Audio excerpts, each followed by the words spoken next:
If you're watching this episode now, by the way, just ignore the fact that we've just spent half an hour setting this whole thing up. This is what we go through for your entertainment. Yes, yes. Honestly, like, I'm more worried that Lobby 13 is going to become so popular that Burning Rangers gets played all the time again, and I just get demonetized constantly. Like, the community of this game have single-handedly like done me so many favors, but also like fucked me like so many times. I get to the end of a stream and I get an email to say this video has been demonetized, and it's like, this is the link. This is what they've played. It's always Burning Rangers. Why? Why is it always Burning Rangers? Please find a different song. When someone plays Deja Vu in the lobby. Oh yeah, yeah. It's like, well, there goes the monetization. Yeah, absolutely. And I'm trying. I'm like, I can hear it. You know, like in slow motion in movies when they drop something and they're like, no. It's like me trying to run to the teleporter to get away. I'm like, I can't get there in time. It's so funny. What have I got? What's new that I've got to tell you about? Well, actually, I was about to say, oh yeah, I got a lame the other day, and you were like, yeah, mate, I know, I was there. Yeah, I was there. I was in the same fucking lobby as you. Yeah, congrats on that. That is a huge drop, and will be really, really useful for you. Yeah, I don't know. Is it useful on this? This probably sounds like a really stupid question. Is it useful on this character, or is it more like for a hunter? So lame. Once you've unsealed it, anyway, it's actually most used by rangers. Mainly just it's a really, really good way of taking care of the lizards in episode 4. Right, just ignore this whilst I go and get it out of my bank. While it says the lame, it won't be that good. It's not particularly strong and it has no special, and it's just a saber that hits one target. Okay, yeah. Yeah, if you can unseal it, it is literally one of the strongest weapons in the game. Well, that's cool. I've also been grinding my Cannon Rouge for quite a bit as well. Put quite a few little points into that. Watch me just not find this weapon now. Joke's on me because I dropped it. Or it's probably on my hunter, let's be honest. It'll be on my cast somewhere probably. I'll just take it out because I'm just that kind of guy. No, I haven't. There it is. I've got it. Cool, groovy. All right, perfect. So, general consensus then, mate. I think we run... Okay, how many... There's 2 areas of caves, right? If I'm thinking correctly, or is there 3? There's 3 for caves. 3 there is, yeah, okay. Yeah, because one's just the standard, like, volcanic, then it goes into a more kind of, like, liquidy... I've never understood the actual structure of... How do you go from being in a volcanic cave to an electric mine? Yeah. I think the story implication is, I think, where you fight Durolay, I think it's implied that that leads to the mine. Because I think in the story, it was being, like, kept in the mine as a test subject thing. They were testing on it, and it escaped. Right, mate. Let's do this, shall we? Yeah, nothing happened. Yeah. This has been a seamless transition from one room to the other. I'm really going to have to start utilising Frozen Shooter a lot more here. Yeah, I think caves, when you first get here, it's definitely a big step up in sort of the danger, particularly with things like the lilies and the assassins. They can catch you out quite easy if you're not used to them. Especially like if you've come from sort of normal, hard and very hard, and then you come up against your first set of lilies and you're like, okay, these aren't spitting poison anymore. Yeah, the first time you walk into the room and one of them spits Megid at you, you think, oh, okay, things have changed. Yeah, you're like, okay, I see what we're doing here. I see what we're doing here. Yeah, I'm noticing the XP is like creeping up a little bit now. Not horrendous, like it's not a point where I'm like, this is questionable. But it's definitely like we're not in Kansas anymore, you know, like this is getting slightly real. Yeah, I think once you get to, honestly, probably about your level, honestly, you do start to notice the creep starts to happen. I mean, for context, for me now, I need just over 900,000 to level now. Do you really? That is absolutely criminal. And the sad thing is I know that's not even much. I'm not even halfway, so... It is insane, isn't it? Like, because when you think about how quickly, realistically, if you've got a party, how quickly you fly through, like, 1 to 100. Yeah. Then to kind of get to this point, you think, oh, well, 200's, like, nothing, really. Yeah, just 1 to 100 again. Yeah. And then you get to a point where you hit a wall, you think, okay.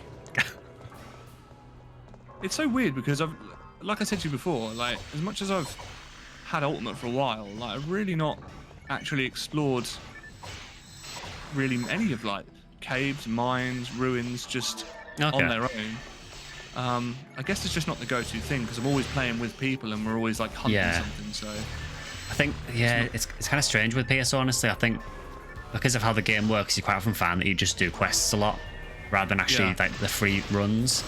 I honestly can't remember the last time I did this. Isn't it? Oh, definitely. I mean, it is the best way to hunt things by far. But it is nice to just do a run through an area sometimes. You know, without any actual objective or anything. Just cool to sort of run through an area, get a feel for it as well. Especially like, and again, I suppose I'm only speaking on behalf of episode 1, but because there are quite a few little changes to the areas, you don't necessarily even touch some rooms depending on what quests you do. Like TTF, for example, like you'll never really see hardly any of the rooms that are available to you. Yeah, I suppose with TTF it is a quest where you do want to do like a few rooms per area, I suppose. So, well, fuck me, that was close. Yeah, Excuse my French. I suppose the downside with TTF is that you don't really get to experience the areas much because it is just like a quick run through. Yeah. And because you do it so much, you don't really get to experience much else.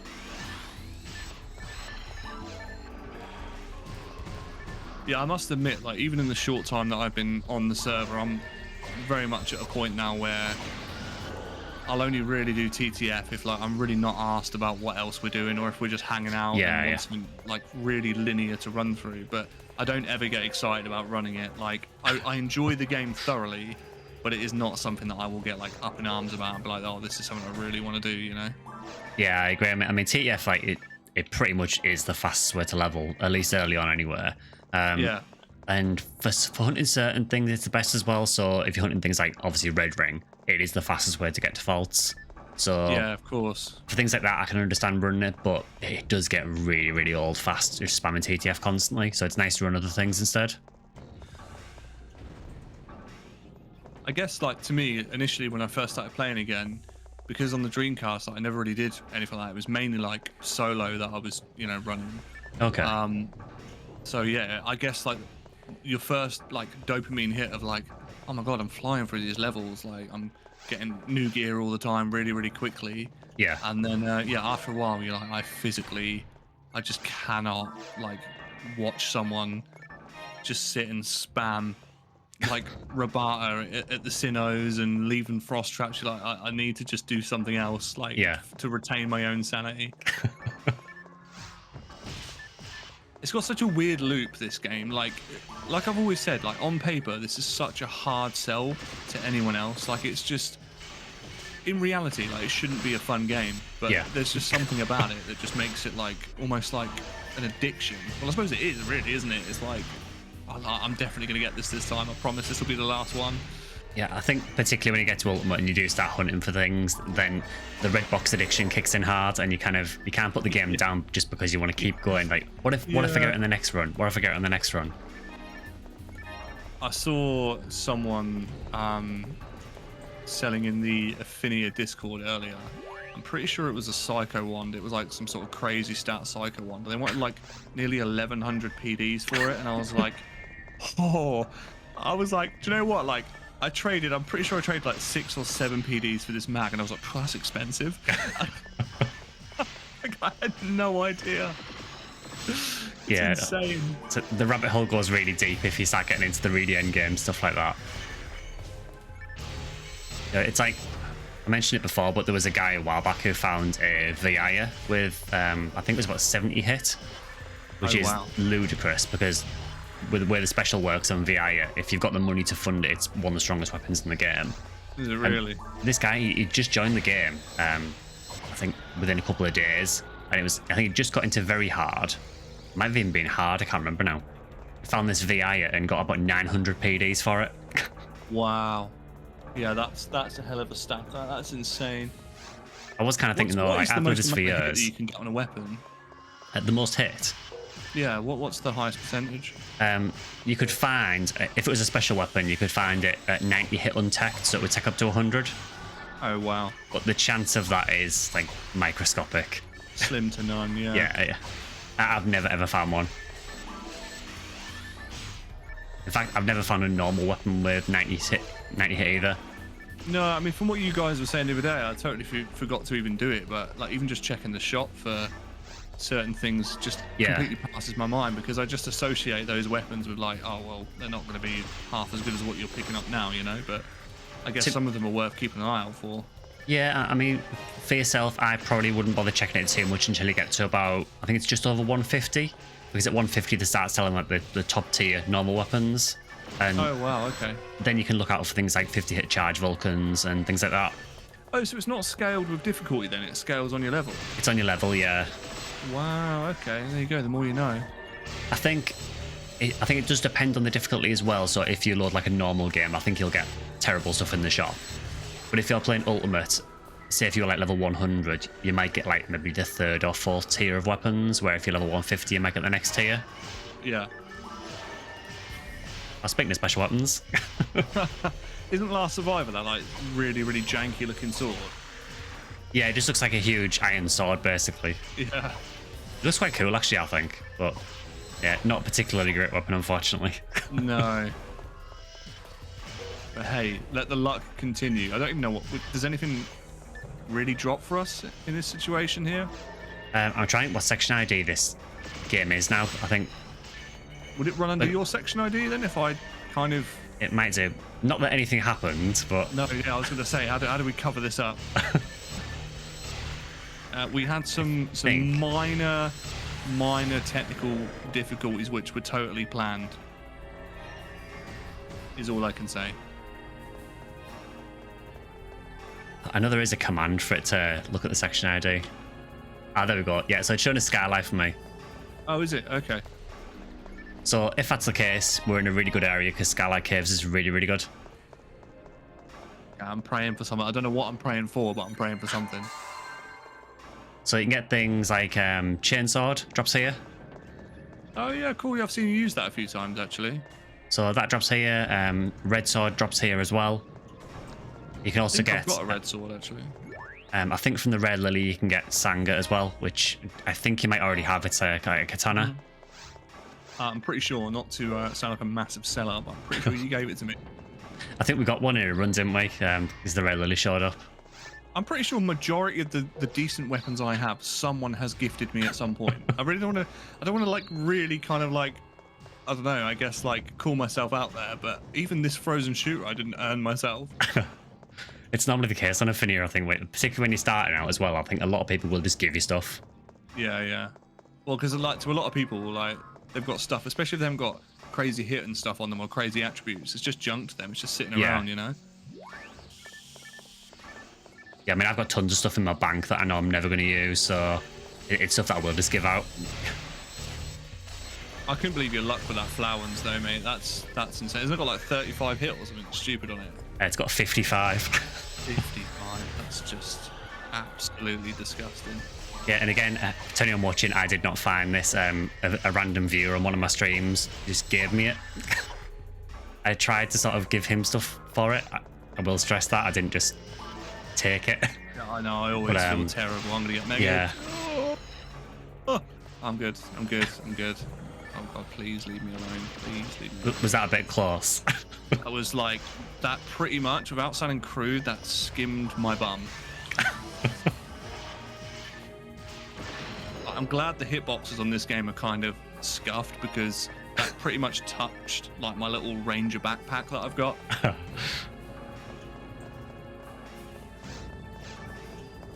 Yeah, the lilies here are really fun, especially if you get the rare one, because the rare one, I don't know if it's like a bug with the game or something, but it has like a random level megid, and if it spawns with a really high level one, it gives all the ob lilies in the same spawn, the same level. Oh no, that's not good. I don't enjoy that.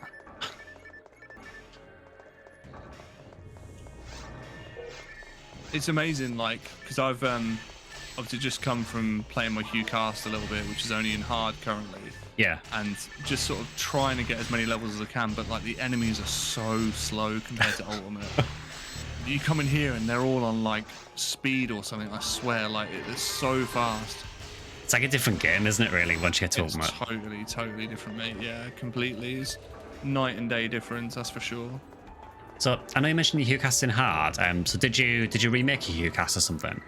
I did. Yeah, I was kind of like tossing and turning on the idea. I have no idea where we're going, by the way. I was like, I think it might be this way. I know people can make lobbies and all that sort of stuff. You shouldn't really care too much about your section ID, but I just couldn't walk around with a serious face knowing that I had a Hue cast on a ping hall ID. I was just like, if I want to be taken seriously as a person in general, then I should probably change this. I was wondering if it was because of section ID. It was, yeah. And to be fair though, I've now got a new Hue cast with like a really kind of cool color on Skylight called Deployable, which makes sense for the name and also the fact that, you know, deployable robots, transformers, all that sort of stuff. So yeah, he's kind of like my like role play Hue cast, I guess. And you know, Skylight, best ID. Exactly. Yeah. See, plug in. What's behind me? Oh, Nano Dragons. Okay. It's interesting that these guys don't change very much. I think I've said that before, but yeah. Still you do the same old. Yeah, you get certain enemies that just don't really change at all, which is really odd. Oh, red box. Oh, go on. I think it's a red slicer. I think it is a red slicer. Yeah. Yes, it is. Do you need a red slicer? I don't think I've ever had one, to be honest. I'm currently using the Disc of a Braveman. Okay. So I mean, Disc of a Braveman with hit is probably honestly a better weapon, but red slicers, it's another rare. It's still pretty decent, honestly. I can give you this one because I've already got one anyway. I mean, mate, if you're not going to use it, then I will gladly take it off your hands, but I don't expect it for nothing. Thank you very much for that. It's very kind of you. No worries. It's nice to get one, actually. I haven't had one of them drop for a little while. Is it just me, or has the lighting changed in caves? Because the actual scenery hasn't, has it? Is it like the floor and stuff that looks a little bit different? Yeah, I think the texture on like the floor and things might be a bit different, but I think the lighting is definitely different. It seems like more yellowy here to me. Yeah, I'm kind of getting that. It's almost like the lava is like reflecting the light off of the floor. Yeah. It's definitely much more subtle. Yeah, I think it's a much more subtle change than Forest for sure, but I think it does look better than regular caves. I like the soundtrack here. The soundtrack's really nice. Yeah, I mean, it's never been one of my favourite themes in the game by any means, but I do feel like it suits the area. Yeah, it definitely does, yeah. It's got this like ominous undertone to it. Yeah, I think like one of the reasons why I like it is you come out of Forest where it's very like melodical, like this is fine, like yeah, this is like clearly the beginning level of the game. Yeah. And then you go into caves and you hear this and you're like, oh fuck, like, I'm really in for it now. This is gonna suck. These sharks that can walk, like it's not good. It's like even the plants are starting to attack me. I know, yeah.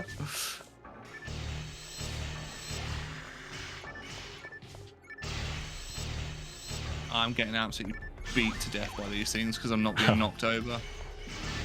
Yeah, it's a problem with multiplayer. If you get blocked in, you just get beaten up until you die. Just like no grace window at all. You just keep taking hits. No, honestly, when we were doing Lost Soul Blade yesterday, and all those Sinnohs dropped and just like absolutely pulverized me. Like I was just getting smashed about left, right, and center. Yeah, the Sinnohs are kind of like renowned for it, really. They're horrendous, the Sinnohs, because I mentioned it before, but the way that gelling works, you kind of can't use gelling on them once you get to a certain level because they will just beat you to death until you die. Yeah.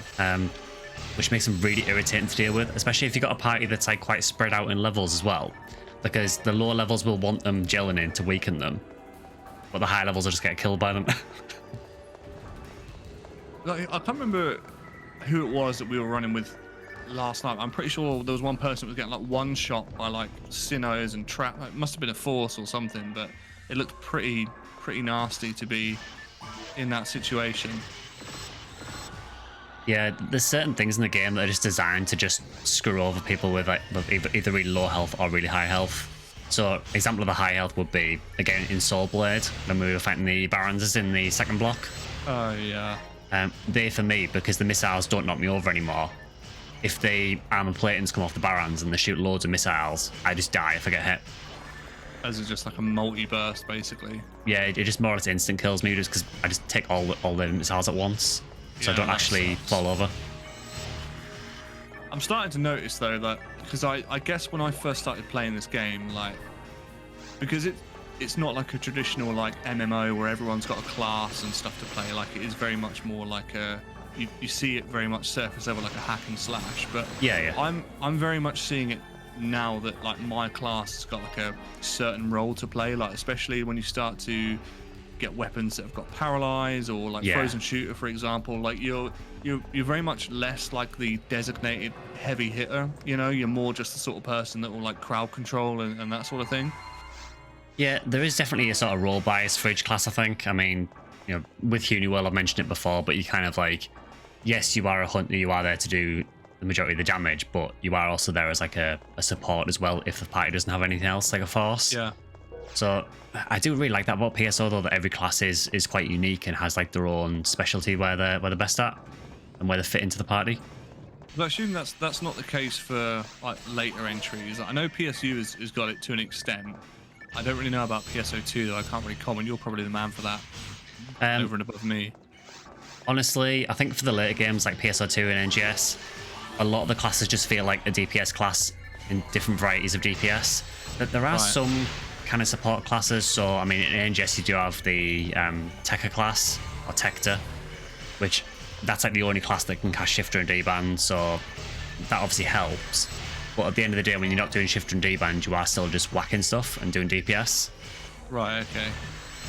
Do you think they again, I'm not talking smack about the game because I don't really know it, but do you think they deliberately kind of toned that class specific gameplay down a little bit just to make it a bit more accessible, or is it like something that's just happened as a byproduct of making the game? I think for NGS in particular, I think a lot of it's just a holdover from PSO2 because the game does feel like it is built on PSO2 to an extent. I mean, it's not to say they haven't got rid of the class-specific things. So for Rangers in particular, for example, they have a skill called, well, I think in the Japanese version it was called Weak Bullet. I forget what it's called now. It's something like Blight Rounds, I think, which it basically weakens whatever part the enemy is shooting at, so they take more damage. So Rangers, they're kind of a support in that way, I guess. But there's nothing like PSO where you're not going to have anyone who's like paralyzing all the enemies and everything. Yeah, oh fuck me. I've got my Photon Blast, by the way, before I accidentally use this. I'm at 88 at the minute, so not too far off. Oh, hold off, I'll try. I can make absolutely zero promises though, because the amount of times that I just fat finger something is unbelievable. We all do it in PSO, believe me. I do it all the time. There's nothing funnier though than like completely out of context Photon Blast to me. Like, it's so funny. I love the fact that it just pauses the game for everyone pretty much within the vicinity, and then you're just forced to watch this pointless Photon Blast. Like, it's so funny. Yeah, especially if you're just doing something really mundane, like, oh, I'm just opening a box. Yeah, yeah. Or waiting for Rappies to get back up. But yeah, I'm going to call down like lasers from the sky to open this box. Oh dear. I actually saw for the first time, I'm pretty sure it was when we were in a party, or it might have been someone else actually I was grouping with, just a random, but I saw that there was a healing Photon Blast as well. Yes, there is, yeah. It's very rarely used, honestly. About. Yeah. Yeah, I think... Yeah, honestly, I'd never seen it before. As far as I know, I think it heals your health, and I think it heals anyone who's in the Photon Blast chain or anyone that boosts it. I believe it might be able to revive people if you're dead and boost, because I think you can actually boost it while you're dead. I could be wrong on that, though. But yeah, it's very rarely used, honestly. You'll tend to find that people will just use the same 3 Photon Blasts over and over again. First time I've seen it. Yeah, yeah. I tend to see the same culprits that everyone normally uses. Yeah, it's basically normally Estella, Pillar, Malarnula. It is nice to have one of the others sometimes, though, because if you're in a full party and everyone's got the same 3 Photon Blast, then you're not going to be able to do a 4-player chain. Yeah, yeah, that's very true, actually. Yeah, I never even considered that.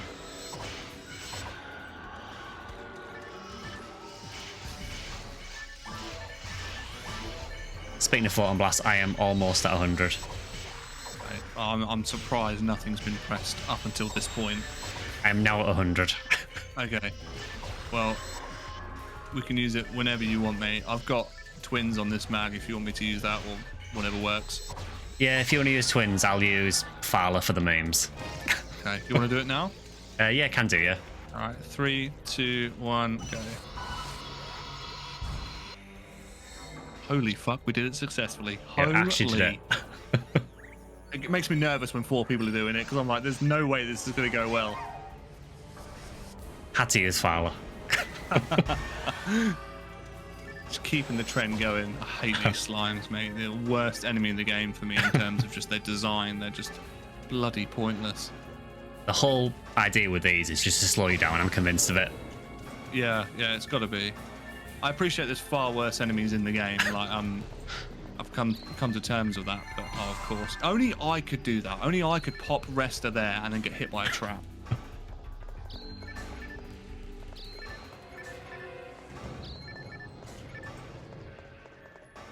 Bloody traps everywhere. It's the only benefit, well, major benefit to being a cast. Yes, it is really nice having the trap vision. I suppose not getting paralyzed by the lilies constantly is quite nice as well. Yeah, true. Yeah, because the HP side of things, you actually never notice, do you really? Because you never really stood still, I guess. Yeah, the regen's just like a little bonus, really. You're never really going to use it much, but it's there. I suppose it's the same as TP regen on one I can't remember which Force character gets it. It's any Newman characters, so Hunuel gets it as well. Oh wow, okay, that's quite cool. So what's the deal with the Hunuel then? Is it because I guess you sacrifice some ATP, do you, on the basis that you have techniques and okay, I thought as much. Yeah, so I basically I've got level 20 tech, so really decent for support. I trapped it a ton of damage. I was going to say, I just got hit by a bus. My God.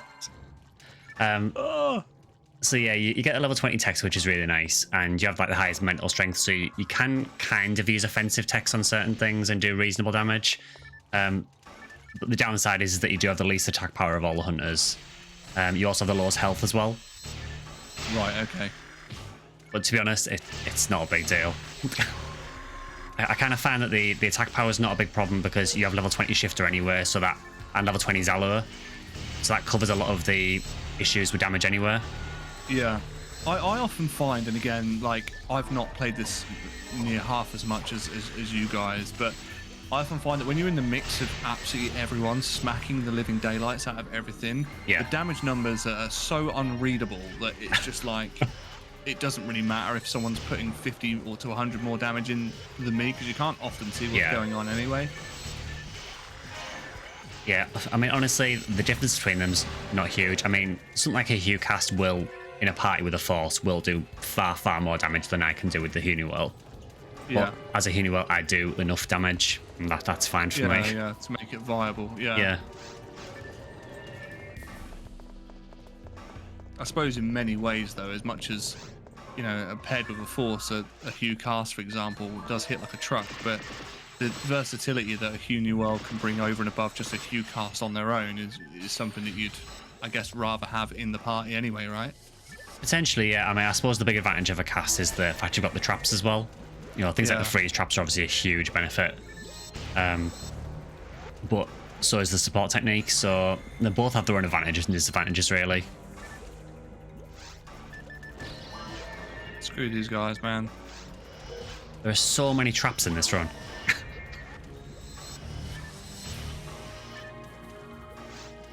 I think we just double hit that. Possibly, yeah. Can that happen? Wait, if I freeze it, can we... Wow, okay. Is that normal? If I freeze it, can we multi-hit those things? You can sometimes, yeah. The only downside with freezing them in multiplayer is occasionally the game desyncs a bit, and what'll happen is it'll be frozen on your screen and you can hit it, but on my screen it might still be as like the puddle. But it'll be frozen, so I won't be able to hit it. Okay, I'll be mindful of that then. Yeah, it's just a weird thing with PSO multiplayer. Are you telling me that PSO does not run as intended? How very dare you? Yeah, it may not run at 100% all the time. which we definitely did not experience when I first loaded the game. No. But that was less PSO related and more me just being a 30-year-old bald man that can't work a computer. Again, just to stress, nothing happened. Yeah. You're like, shut up, nothing happened. Everything is as planned. This area, this room is amazing. I really like caves too, in all the difficulties, honestly. This room in particular, though, I think is one that everyone will remember because it's the only room like this in the whole run. Like every YouTube thumbnail ever. Yeah. I think as well, if you've done the Soul Eater side quest, you have to go through this area before you fight Kirik in cave, so yeah, I kind of remember it for that as well. I'm pretty sure. What's the quest where you have to escort the bride to be? Doesn't she stop here as well? I believe she does, yeah. That is the Lost Bride, I think. Yes, that's it. Yeah, and I'm pretty sure she says get me to the waterfall or something like that. Yeah, it's in quite a lot of the cave quests. It seems to be like a common stopping point for the quests. I guess because it's one of the more scenic rooms in caves. Yeah. But I have always really liked the difference between going from Cave 1, like the really volcanic area, into here. It's honestly a really pretty area. I know the game is like 20-year-old and doesn't look great now, but I still really like how this area looks. Yeah, but do you know what? Like, and I guess people could argue that you're just blinded by nostalgia, but like, even when I play games like Final Fantasy 14 or Lord of the Rings Online, like most MMOs and like JRPGs and stuff, they're not like always stereotypically the best looking games, but yeah. I feel like because there's so much like rich detail like environmentally built into them, I feel like that really gives it a sense of character. And honestly, like, I don't know if it's because I just grew up in a different generation, but graphics to me now, unless they are absolutely categorically terrible, they don't really alter the experience for me at all. That is a lot of lilies. That is, yeah, there you go. That was about to happen. It was going to happen once, wasn't it? Let's be honest. I saw the lilies and just thought, nope. I like how I went in there and I was like, don't worry, I've got you, bro. And you're just chilling behind this door. You're level 175 and you're hiding behind a door. Like, you should be in there. It doesn't help me against Megid. You know, it's not until you're faced with a room full of 6 lilies that you soon realise who your friends actually are.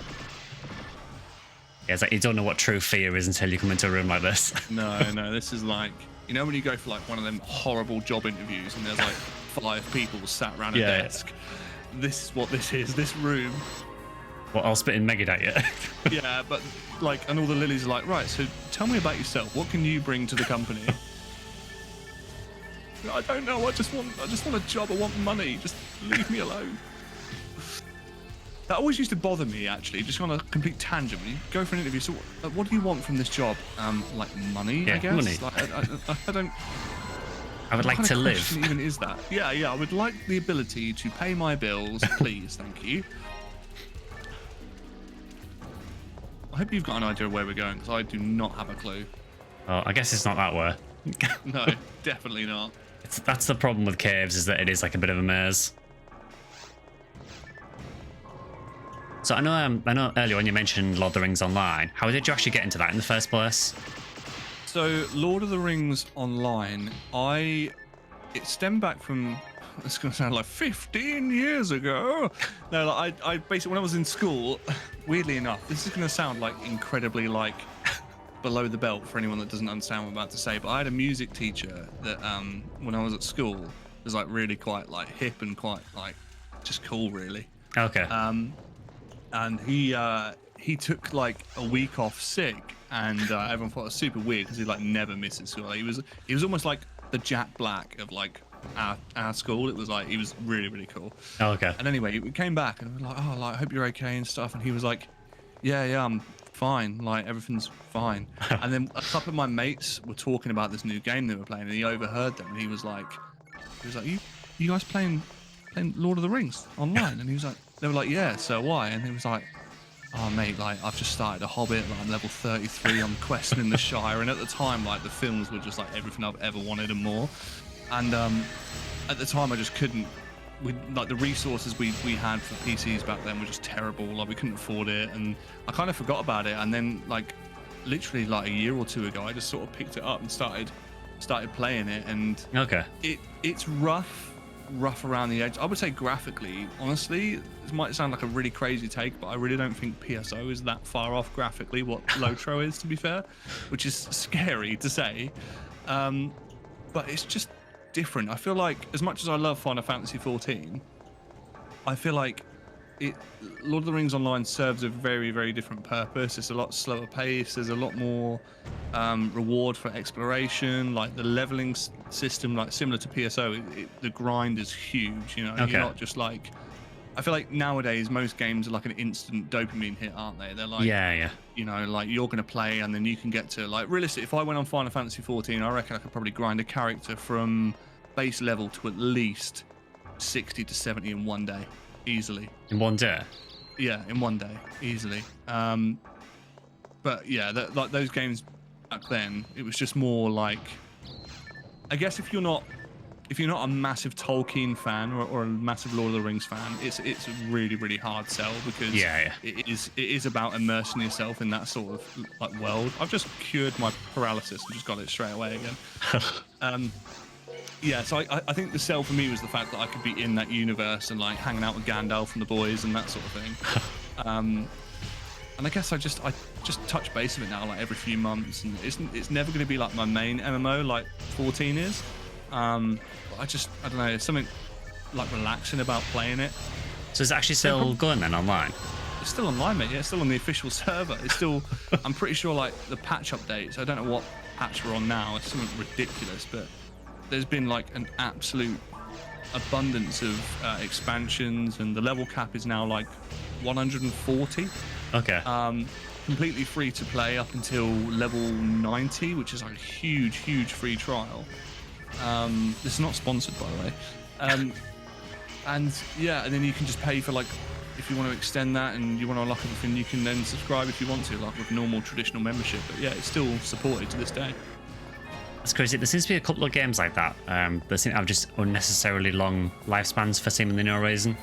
I mean, WoW is the obvious one. I know WoW is still getting supported and still has tons of players, but I still find it insane. I never understood that, because like so me and my brother, who I mean, we don't play so much anymore, but we tried both WoW Retail and WoW Classic, and I just couldn't get over the art style and stuff for it. And I know I just said that graphics aren't everything, but I couldn't get immersed in that world. I was like, how are so many people playing this game? Especially when every quest was like, kill 3 pigs, kill 3 squirrels, go back and put the squirrels on the pigs. And I'm like, oh, like who is doing this? Yeah. So I get what you're saying. Yeah, I tried it very, very briefly, and like yourself, I just couldn't get into it at all. Yeah, the thing is, I'd seen all of the box art and the cinematics and stuff, and I was really sold on what Blizzard were doing with the cinematics. I was like, wow, like this looks really cool. But then it's like the classic story where like someone goes out and meets a girl at a bar, and then they go home together and all that sort of stuff, and then the next morning they're like, wow, what have I done? It's like you finish the cutscene and you go into the game and you're like, okay, this does not look like the cutscene at all. Yeah.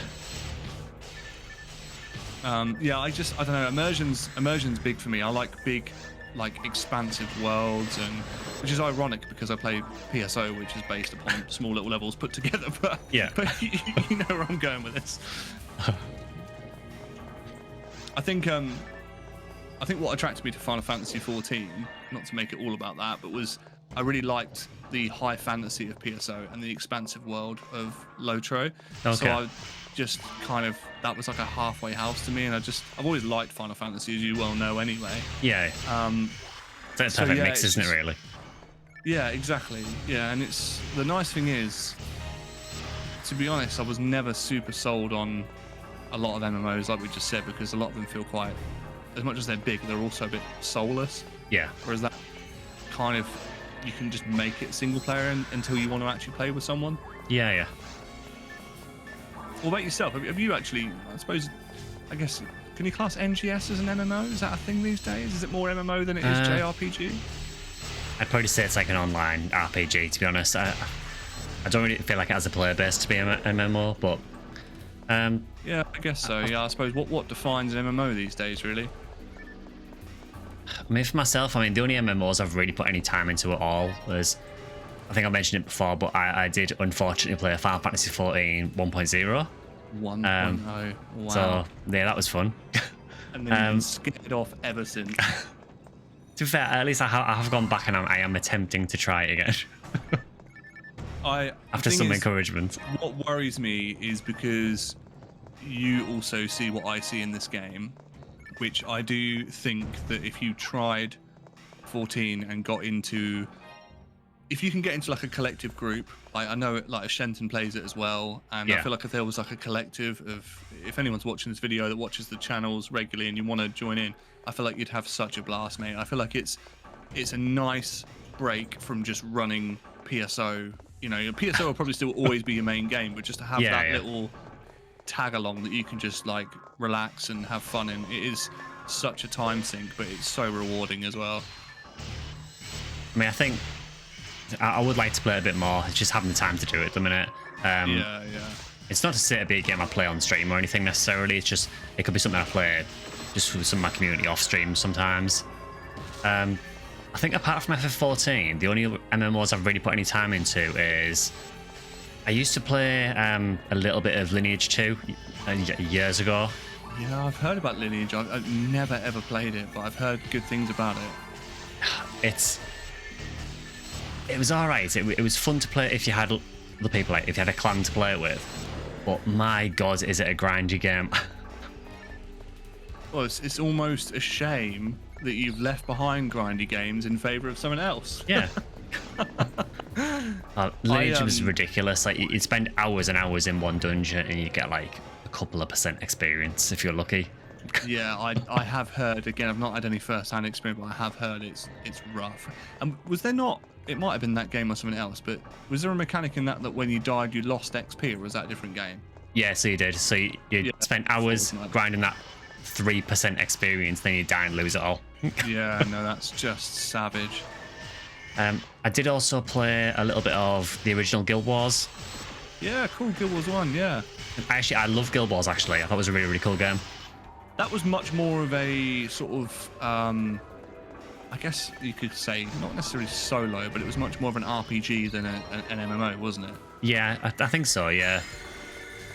Yeah, I really had a good time with that. I didn't play any of the expansions. I only played like the initial release. But yeah, I had a really good time with it.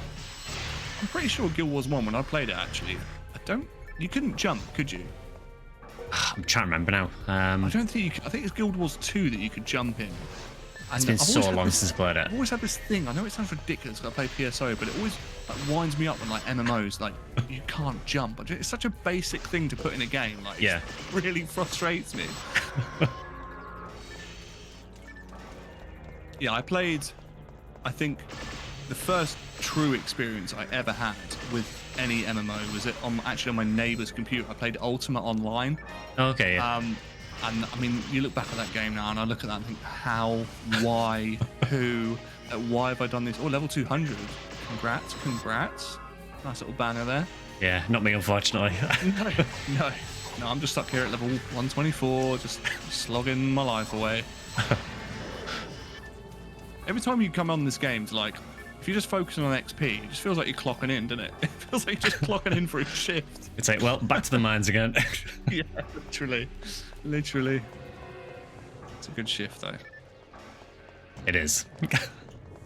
So, because one thing I did want to ask you, actually, just out of curiosity, because obviously I was watching you play Monster Hunter on stream the other night. Yeah. But is World your first experience with Monster Hunter, or did you play previously?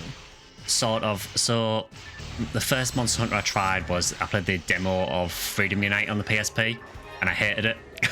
Yeah. I think a lot of that was just down to just honestly trying to play on a PSP. I did not enjoy playing on that console. I just find it really uncomfortable to use. So I didn't bother with that. World was the first actual main entry that I tried. I have gone back and played a couple of others since, but I haven't really played any of the really old ones. But I have put a ton of time into World. How many hours have you got in it?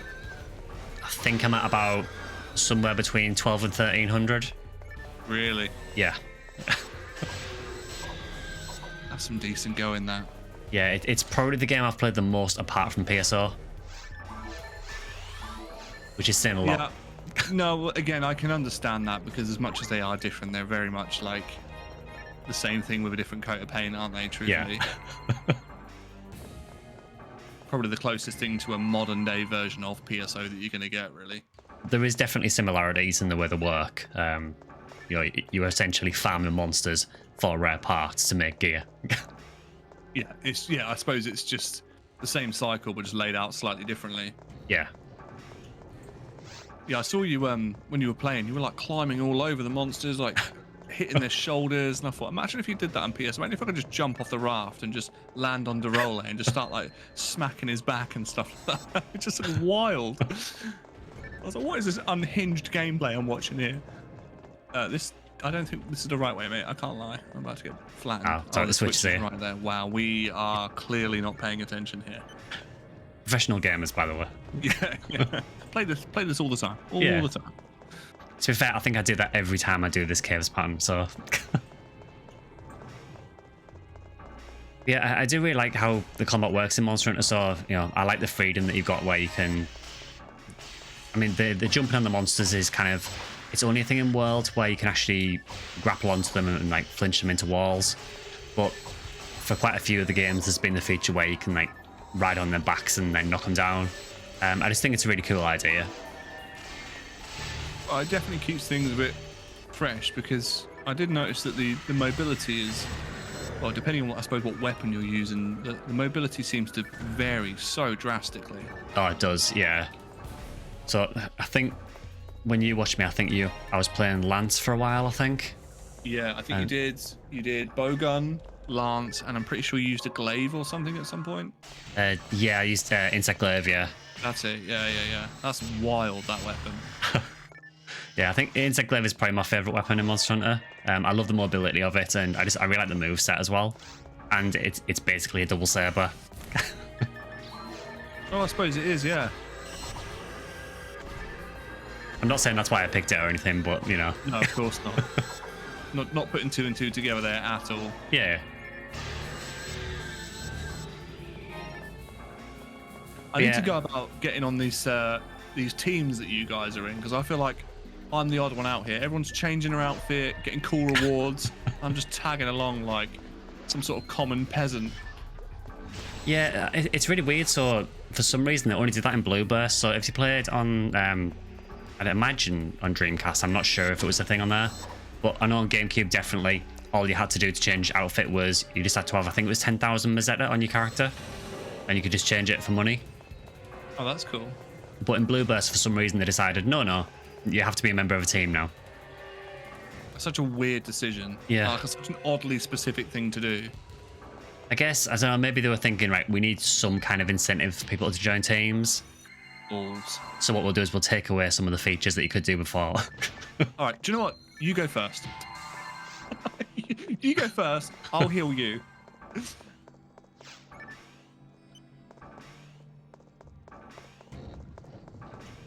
I love that, and it was the wrong way. I know, yeah, shock. This is why I hate Caves 3. I love Cave 1 and 2, but Cave 3 I hate. It's one of my least favourite areas. Yeah, it's so convoluted, isn't it? There's so many different areas and pathways, especially with these traps and stuff here, that you kind of feel like you've got to make like a split decision to get through. I saw you shared this, is it a new Monster Hunter that's coming? Yeah, so Monster Hunter Wilds. So that's coming out. Well, I think so far they've just said 2025. That looks really cool. On the day of recording this, there is the Summer Games Fest there in the day, and they are showing another video there as well. So maybe they'll give us a release date, possibly, but I don't expect one yet, to be honest. No. But I will be playing the hell out of that game. Yeah, I can imagine PSO, definitely PSU, but PSO is going to take a bit of a back foot, I can imagine. Possibly, yeah. I mean, I will still be clocking into PSO because I cannot leave this game, but... hard. Once you're in it, there's nothing quite... I've got my photon blast, apparently. Yeah, I've almost got mine. Just out of curiosity, how many of those dances have you watched since I sent one to you? And for anyone that's watching this completely out of context, it's not what you think it is. Get your mind out of the gutter. Yeah, he has not been sending me weird videos. Well, he has, but not what you think. Mate, it's my whole YouTube Shorts feed. I'm not even kidding. Like, after I'd sent it to you, the next 4 of them were all the same. So I've actually only watched the ones that you sent me. I refuse to go and watch any more because I do not want my YouTube to just get completely destroyed by these videos. It's an absolute rabbit hole. I'm stuck in this vortex of like, brilliant. There you go. Fantastic. Yeah, it's not good. I'm just trapped in this like anime, like Japanese fucked up world of really strange people dancing all the time. I'm kind of here for it. Like, it's kind of like, out of context, I kind of want people to kind of understand and discover what I'm talking about without me actually telling them. Yeah. But it's like the weirdest 15 seconds of your life. That doesn't sound any better. Don't say that. It's the weirdest, shortest amount of time that you'll ever experience on the internet, and it's so random because whatever they're doing, they do it for that 15 seconds, and then it just cuts and they just go back to normal life. It's so odd. It's like someone's like programming them or something. Yeah, I mean, the one that I watched that you sent, it was, I mean, don't get me wrong, they were talented dancers, I'll give them that, but it was just weird that they just kind of danced for a few seconds and then just stopped. And I almost feel like commenting like, just like blink twice if you're okay or something. Or like, do you know what I mean? Like, blink if you need help. No, man. Did you say you've got your photon blast or you haven't? Yeah, I've just got it, yeah. Okay, do you want to do it now? Yeah, can do. All right, I'll use twins again. 3, 2, 1. It's so weird doing that because there's a little bit of a delay between Discord and the game. So when you're saying like 3, 2, 1, I was like so nervous. I think you're on about 2 and the photon blast went on my screen. So Yeah, fuck. it's like, wait a minute.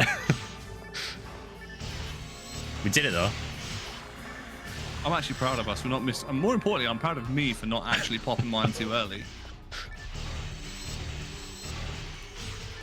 I am quite disappointed that none of these have dropped a chainsaw yet, because that would be pretty cool for your HuCast. Yeah, I'd be looking forward to using that for sure. That's if it ever gets out of the depths of hard and very hard. I might just abandon it there forever. It's just, honestly, it's just the most insatiable journey if you've not got anyone to run with. It's just so painful. We've actually found the boss, I can't believe it. I know. This video, by the way, for anyone watching this, we actually got into Caves Free at 20 minutes of recording. It's just taken us half an hour to find the boss room. This guy's first attack, catches me off guard so many times when he launches these. I just let it happen now. I just dodged it. I'm so good at this game. So this guy, I always thought he was a bit of a disappointment because he is so similar to regular Ragol. Yeah, there's not really an awful lot of creativity gone in there. Especially like the Seal Dragon as well. I think the Seal Dragon's such a great rendition of the dragon. Oh, definitely. I mean, the Seal Dragon, there's obviously a huge difference, you know, use a completely different element. The arena is totally different. This, I feel, there are differences in the arena. It looks generally kind of disgusting, but it's not a massive change, really. It is quite subtle compared to the dragon. I just crit him then.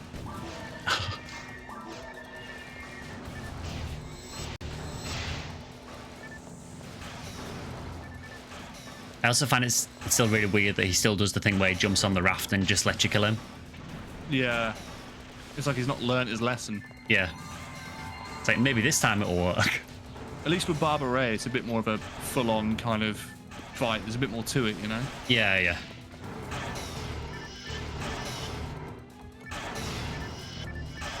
I'm about to get destroyed. Oh no, that's on you. Okay. Not too bad. His health bar's so odd as well, because there's so many parts you can't actually tell like what you're hitting and what you're not, you know?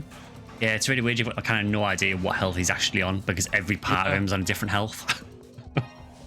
So does this stop then? If we wait on this raft long enough, does it actually stop at a certain point, or does it carry on going? I want to say it does stop. I'm fairly sure I this think one it does. I think it stops does it? here. Does it stop at this bit here? Oh, Yeah. yeah, it does. So How odd. I'm guessing the implication is that somewhere over there is the entrance to mines. Through this wall here Yeah. is the mines. It's like platform 9 3/4. This is where it is. It's really weird. Like, you would think they would think, right, we'll put a railing on here, so it's obviously a place where you're going to get off. Yeah. A door wouldn't go amiss. Yeah, well, that's what I was just thinking. I'm like, come on, you've managed to put all of these horrible textures on this raft now, and you can't even put a door in the wall. Like, where are we going here? Just stuck in the sewers forever. Like, well, It is definitely like, if it's your first introduction to PSO and you've just killed the dragon, fighting Ragol, I think, is such a panic-inducing fight, even though it's a really easy fight. But it's very much like, oh my god, he's here, he's there, he's up in the air, he's shooting lasers. Like, I mean, most of the times now you don't even get to see the laser because you just kill him so quickly. I think with Ragol as well, the scariest thing about doing him is if you do him in challenge mode. Because for me, I personally think he's the hardest boss in challenge mode in episode 1. Oh, really? Yeah, he's got a few attacks that will just kill you if you get hit by them, so you need to be a lot more careful. Like the dragon, I mean, there's not a whole lot the dragon can do, really. Yeah, no, of course. By the time you get to Voloped and Fault, as long as you've got the right gear, you can pretty much get away with it. Yeah. But Ragol, there's a couple of things he does that will just end your run if you do it wrong. Bloody hell. So yeah, it's a very scary fight. That's one thing I've never tried, and I'm a little bit nervous to try it. and challenge mode, yeah, just I think ultimate is definitely enough at this point. Isn't it crazy that ultimate is level 80 and then there's nothing else after that? Apart from, obviously, you've got anguish and stuff, but we're not going to talk about anguish because that's just painstaking for what it is. Never done it myself, but I've seen videos of that, and it just does not seem worth your time putting yourself through that misery. Yeah, it's more just if you want to challenge than anything else. I don't really feel like it's worth doing, to be honest. No. I mean, realistically, that I find the difficulty jump from episode 1 to episode 4 is enough. Like, anyway, obviously it has its own challenges depending on what class you're playing. But yeah, it's just wild that there's nothing. Because if you go to not that PSU is a great example, but there is like C, B, A, S, S1, 2, 3, 4, Ultimate. You know, you've got loads of different categories that you can jump through to. Although, actually saying that, a lot of those missions don't particularly scale that well, depending on what level. It'll say, oh, enemy level this, and then you jump in there and you get battered. So yeah, it's just odd that that's it, you know. But it still feels like a challenge. There's never a time where I log on and think, oh god, like I'm absolutely rinsing this. Yeah, I mean, if you ever feel like it's going to be too easy, just go and run Control Tower. Oh no. I've never done. Perhaps that's the next thing we do. Maybe we do it with people, but I've never ran one, not even once. Do I have to complete a quest to do that? No, so all of the Control Tower quests are just quests that you can run. Okay. So there's no way of like unlocking it as a normal area. They're all done through quests. Okay, well maybe next time we do a Skyly Control Tower run and pray for the SGS. Yeah, easy. How hard can it be? I vouch to you right now that if it drops for me, I will give it to you. Thank you very much. That is a promise. That is a promise.